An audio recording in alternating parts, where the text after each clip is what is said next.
Hey friends, this is Mark from playABLE Games doing an accessibility walkthrough and review for Teenage Mutant Ninja Turtles Shredder's Revenge by Tribute Games and Dotemu.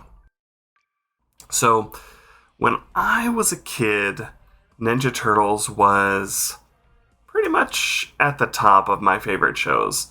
Late 80s, early 90s, I really loved Batman, Spider-Man, X-Men, all those things, but Ninja Turtles, I keep coming back to, is one of my faves. I love the movies, although some of them were lame, but I loved them.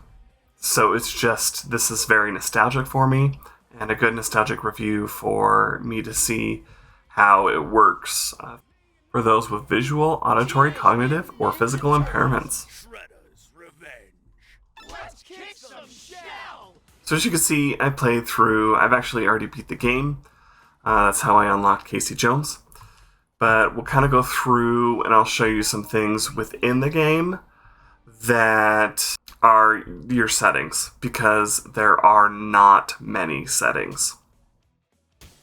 So within the settings, this is it.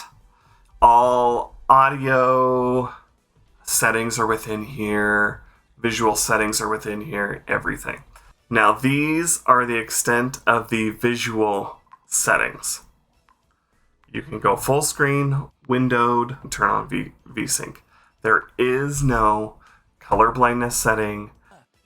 So I played a game with 5 people, and one of my friends, he is colorblind. And the two things that he said he had a tough time seeing is when there's a lot of yellow-green on the screen, when the combo numbers at the top had a tough time processing, and also when 4 or more people are on the screen and they're all doing their specials around the same time. He had a really, really tough time processing what was going on. Shaking effects you can turn off, so if visually confused, then you can change that. Alright, so for the visual accessibility, there is a button that allows you to pick out your character, and it shows you where the characters are on the screen. You just push it, and the little indicator pops up right above the head, indicating where the players are. This can be helpful since all of the Ninja Turtles are green. What makes it kind of tough is when you're in a bit of a button mashing session trying to fight some guys off. Hitting that button is not necessarily on the forefront of your brain to find out where you are amidst all the chaos. Okay, friends, how visually playable is Shredder's Revenge? I'm going to give it a score of 4 out of 10. You can get rid of the shake, which is good, but there's no color blindness settings. And if you have a lot of things going on the screen, it can be hard to see where your character is specifically, especially with all the turtles being the same color. There is a button to pick out your character, but in the middle of a fight, just hitting that as well as trying to button mash could be quite difficult. As you can see, the audio, we have the option to kind of change the different settings. I turned the music volume way down. It is really loud.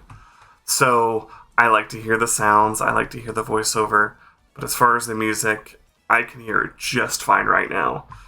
I want to choose to turn on and off the subtitles because there are no subtitles. This is a big limitation to the game and does not make it very auditorily accessible. Alright friends, so how auditorily playable is Shredder's Revenge? I'm going to give it a score of 5 out of 10. There are no subtitles. That definitely makes it less accessible. The sliders, though, where you can turn down the music and things to make things definitely more hearable, especially the voiceovers, which some of the dialogue's kind of funny, is a plus. Something to note for those with physical impairment, arcade mode may be tough. You do have a limited number of lives, which is meant to be tough already.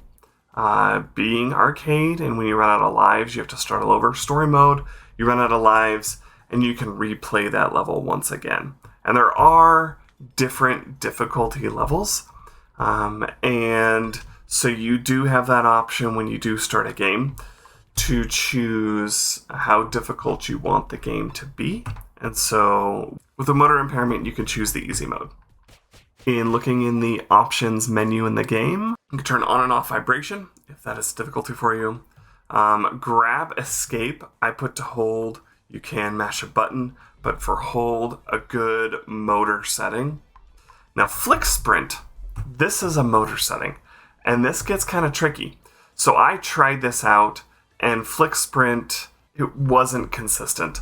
Right now, sprinting is just double tapping, and with the flick sprint, it sometimes works, sometimes doesn't.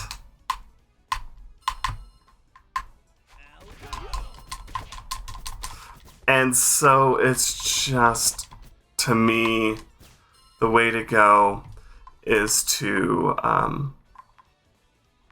just the double direction. Now, granted, that may be difficult for some with motor impairment, so flick sprint may be the way to go.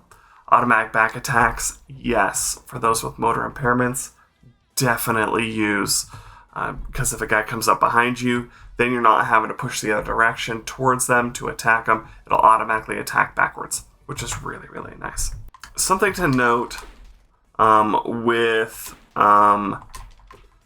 some things require 2 button pushes, and so if you're having to push a direction and 2 buttons, that could be difficult for motor, but you can get through button mashing. Another thing with motor is you can play with 6 other people on the game. So if you're having difficulties, you can play with friends, you can play with others, and make it a little bit easier on yourself. As far as grabbing, all you have to do is walk into the guy. You don't have to push a button, which is really nice. It does set you open for an attack, but it does make it really, really fun to see. Another cool thing with playing with other people is that if you go down, then they can come and they can revive you. So it really, really helps with those with motor impairments. Okay, so one thing to note on the only way to change the controls is from the main menu. And so we can go through and we can change all that we need to from here as far as the buttons to accommodate for whatever controller setup you want. Okay, and just so you know that Copilot does work. And remember that when you want to use Copilot, because it does work on this game, is that you have to turn off Steam input so that it will recognize it. Okay, friends, how physically and mentally playable is Shredder's Revenge? I'm going to give it a score of 9 out of 10. There are many good settings for physical, like button holds, flick sprints, auto back attacks. Then you can use Copilot. You can also remap the buttons. This is a button mashing game, so that lends itself to being physically accessible. So I'm looking through the achievements here, and as you can see through playing the game through once, I was able to unlock quite a few of them. And then looking through the ones that I haven't, completing the game on hardest difficulty could be difficult for somebody with a physical impairment, or even just defeating arcade mode in general. Performing a 250 hit string could be very, very difficult for somebody with a physical impairment as well. But overall, a lot of the achievements are fairly accessible, fairly achievable, just through playing through the game. Like reviving a teammate. You just gotta play with somebody else. Perform 10 team attacks.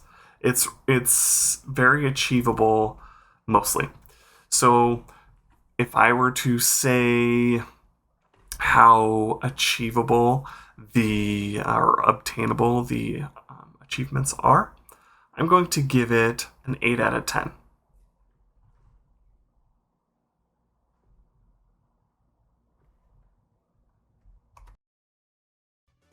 Okay, friends, moment of truth. What is the overall playability of Teenage Mutant Ninja Turtles Shredder's Revenge? I'm gonna give it an overall score of 6.5 out of 10, which is the approaching playability category. The things that will make it a little bit more playable is playing with friends if you have a physical or mental impairment. There are very few visual settings and not many auditory settings and no subtitles, but there are a lot of physical things you can do to make this game more playable. So I say go out, buy it, and try it. Definitely play with friends for sure. I really, really liked this game, and if there was a score I could put to liking this game, I would score it and rate it pretty high.